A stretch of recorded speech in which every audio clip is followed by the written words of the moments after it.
Okay, let's answer some questions because Oh, Ahmed brilliant. asks, sorry if off topic, not off topic. Um, will there come a time when AAA companies will consider people who use free and open source tools, for example, Godot and Blender, as professional as those who use commercial tools, for example, Unreal and Houdini? Michael Middle Name Bridges, what's your thoughts on this? It's an interesting question. A lot of AAA studios have their own bespoke versions of software and own bespoke tooling as well. So what really matters is things like a decent portfolio showing the types of things that that company you're wanting to work for. It fits their style, it fits their ethos, essentially. There would be no real sort of like things being held back. The fact is that you've developed a game is worth more than, say, a piece of paper with, you know, I've learned Unreal, I've learned Godot. It's the end product that really matters. And that's very true when it comes to your portfolio. You wouldn't put absolutely everything in. You'd put one or two very key, let's say it was artwork, you'd put key artwork in that fits the style of the studio you want to go and work with. Now, will there time when AAA companies, AAA is, and I'm sure Jan will chime in a moment with, it's a choice, it's an aesthetic choice. AAA to me really means you've got a very, very, very, very, very big budget. Well, let's take AAA as a genre out because I think the question really is about the expensive tools like Yeah, Maya, ZBrush, Houdini. I think the fact is when it comes to tools, you use the appropriate one for what you're doing at the moment. So Blender has a compositor. It has a simulation engine. It uses Mantra. Now, would you use them in industry? The probable answer at the moment is no, because there are better tools for the job. Now, sculpting, there is ZBrush, but Blender is very, very good. Especially now, it's had a lot of updates to it, which make it very responsive, even when you've got millions of polygons. So suddenly, this argument that, well, Houdini, you can do much more detailed sculpting, doesn't hold true anymore. And the fact that if you can sculpt in one tool and you can do amazing sculptures, if you had to switch over to something like ZBrush, you're not going to have a challenge doing so. It would be like someone giving you a different pencil to the one you use on a daily basis.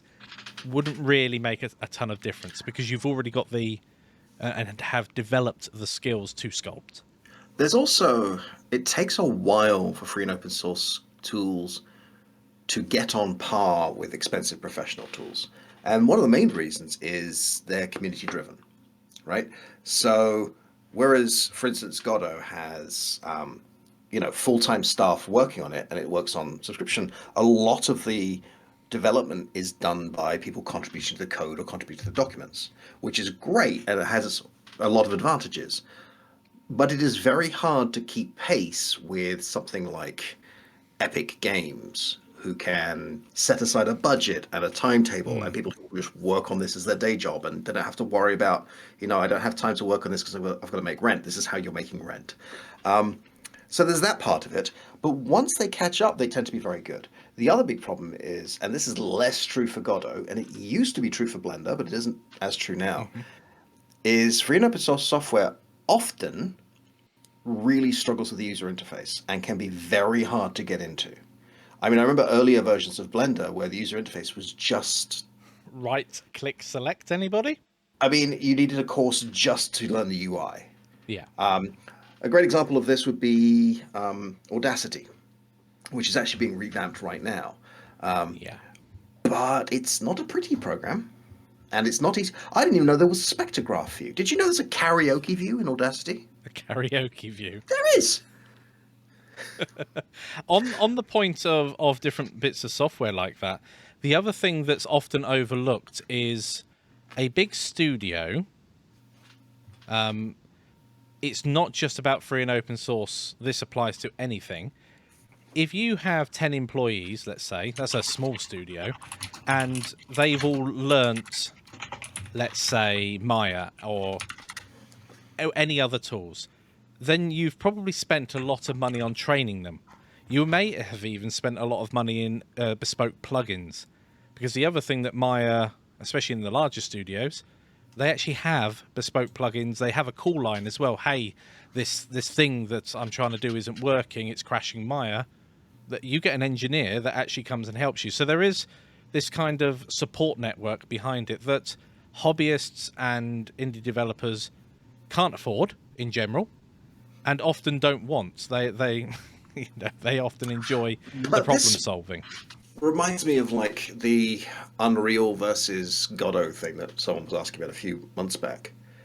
Is there a time when I would suggest using Unreal? Yes, if you're in a very large team, Unreal is designed to work with a team of 50 people, for example, all with very specialized skills working in this area and going. If you're working in a smaller team, Godot is fantastic, right?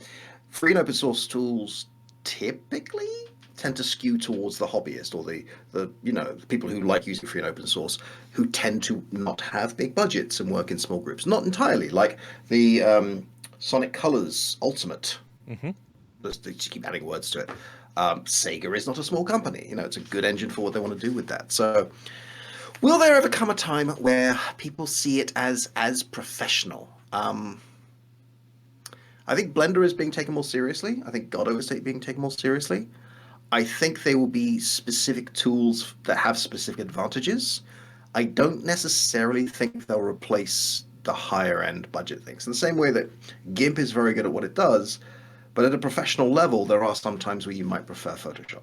Yeah, there are workflows like there are a lot of programs. Unity is a great example that actually read PSD files, including yeah, that's a word now, Mm. including all of the layers. So suddenly you don't have to export it as a layered PNG and potentially lose settings, or even just the act of exporting something and not having the raw file open all the time means that there's a chance that someone's got the wrong version loaded up, or overwrites the wrong thing. But also the subcontext there that a AAA company will consider a person who uses free and open source tools as not a professional. A professional is just someone who gets paid for their work at the end of the day. Yeah, if you can I think this is demonstrate just that you have the right mindset, you have the skills, yeah. and you are able to transition those skills to a different program, you'll be fine. Yeah, this is a trope that just, I don't know where it comes from. It comes from maybe someone snobby once said something. Well, you and I have both worked with somebody who had a real problem with free and open source software because they thought it was always inherently not as serious. And it's not really the case. I mean, a great example of this would be Linux distributions. Well, Right? yes, the backbone Linux of the web. is a perfectly solid operating system. It's not right for everybody. No. It's not the perfect example, but it's perfectly viable in certain professional contexts. And there are a lot of people, as G Castro 3D has said, that I know quite a few people on the Blender Nest as well, which is a podcast you should check out. Yes, every one of you. Yeah, there are several people trying to get Blender into their pipeline, into their team. And that's what often happens. You get someone on the team who does use it and takes the risk of getting reprimanded or having to do something else in another program if it's not playing out as it wants to. But once they've demonstrated it in the team, then people are starting to watch. If you're paying £2,000 a year for a license, and you can switch over to something that's free, is the 20 on a 10-person team, is the £20,000 a year, is that worth the disruption? Because there is going to be a learning period. Yep. You switched everybody over, and now there's 6 months of learning to get everybody back up to speed. That's a big risk. I For mean, a company, Gcastro just especially a make a small good one. point. If you can get to a point where the programs can accept each other's data in a reliable way, then the pipeline becomes less of an issue. Yes, USDs, Universal Scene Descriptors.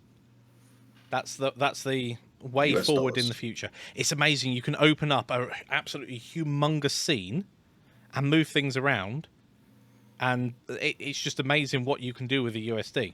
Well, I've been saying for years that if you want to solve a problem, just throw USDs at it. Yeah, and no one knew what you meant. There's a finance joke there for you.